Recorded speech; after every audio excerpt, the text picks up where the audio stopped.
Mick Jagger and George Harrison weren't the closest of friends, yet Jagger recognized what kind of person the ex-Beatle was. The Rolling Stones frontman hit it on the nail. George was a pretty complicated person. Here's what Jagger had to say about George.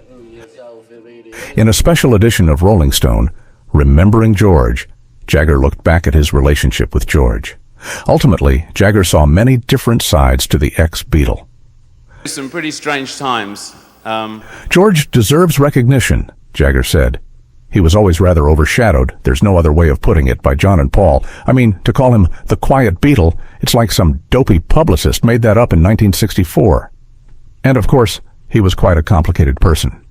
When you say, oh, the Quiet Beatle, it's like, oh yeah, okay, he sits in the corner, and he wasn't really that. He was very complex, and he was very charming and friendly.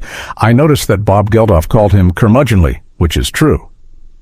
So, Jagger would agree with George's friends, musicians Paul Simon and Tom Petty, who have both wondered about George's nickname. If George wasn't quite, as the press would have fans believe, what sort of person was he? Jagger said George could be very friendly, but he also could be quite quarrelsome at times. He had a side of him which, if he felt you deserved it, so to speak, would lash out at you, Jagger explained.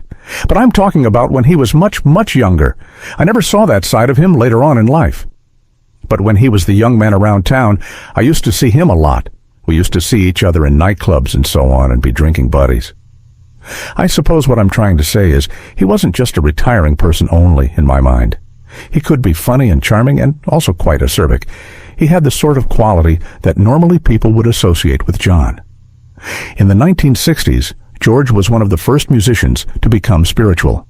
He introduced what he called minority music to the Western world, and it wasn't a fad. George kept his love of spirituality and Indian music for the rest of his life. Jagger thought that was commendable. And then later, George developed this other side to him. He very much concentrated on the spiritual side of his life, and it was more than a passing fancy. It looked like it was a sort of faddish thing at the time, but it stayed with him.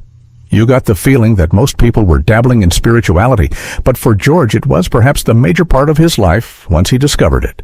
And it's very easy to ridicule someone who does that, and he was ridiculed, there's no doubt about that, especially in England, for being like that. But he did follow through on the courage of his convictions. He stayed with it and never rejected it. And of course, he made mistakes. Anybody following this, who was one of the first people of a generation to do that, would make mistakes. But not any glaring ones. You've got to start somewhere. George was a bit of an enigma. Jagger's right about that.